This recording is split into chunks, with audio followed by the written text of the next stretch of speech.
या पितृपक्षामध्ये आपण पितरांना सद्गती प्राप्त होण्यासाठी, पितरांना संतुष्टी भेटण्यासाठी नानाविध प्रकार करत असतो।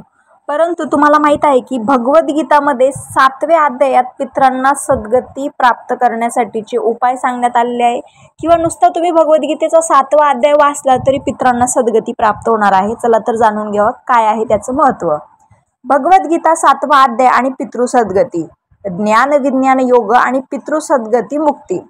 पितृपक्षात तसेच पितृश्राद्ध करतेवेळी पितृमुक्ती सद्गती प्रित्यर्थ भगवद्गीतेचा 7वा अध्याय वाचतात। या अध्यायाचे वाचन पठण विशेषपणे पितृसद्गती प्रित्यर्थ केले जाते। भगवद्गीतेचे सर्व अध्याय पुण्यकारी मोक्ष प्रदान करणारे आहेत।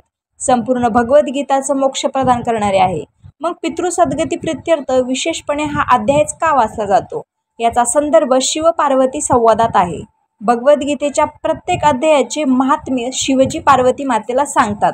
7व्या अध्यायाच्या महात्म्याबद्दल सांगताना सांगतात की शंकुकर्ण नामक ब्राह्मणाने वैश्य वृत्तीचा आश्रय घेऊन भरपूर धन कमवले, परंतु कधी श्राद्ध दान पूजा नाही केली।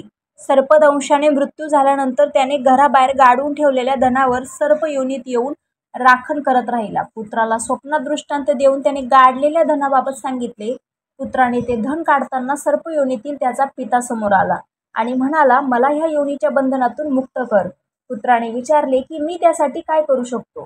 तेव्हा त्याचा पिता म्हणाला की गीतेचा अमृतमय 7वा अध्याय व्यतिरिक्त मला मुक्त करण्यात तीर्थ दान जप किंवा यज्ञ यापैकी कोणीही समर्थ नाही। माझं श्राद्ध करताना 7वा अध्याय पाठ कर। त्यानंतर मुलाने श्राद्ध करून 7वा अध्याय पाठ केला आणि शंकुकर्ण सर्पयोनीतून मुक्त होऊन सद्गती प्राप्त झाली। शिवजी पार्वती मातेला सांगतात की हे 7व्या अध्यायाचे महात्म्य आहे आणि हे ऐकल्याने मनुष्य सर्व पापातून मुक्त होतो।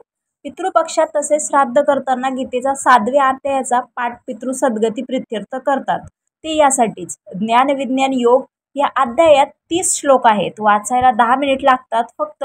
पितृपक्षात या अध्यायाचा रोज एक पाठ पितृसद्गतीसाठी संकल्प करून करा। त्या जोडीला गीता महात्म्याचे काही श्लोक म्हणा। नक्कीच पितृसद्गती होईल आणि पितृंचा आशीर्वाद मिळेल। रामकृष्ण हरी।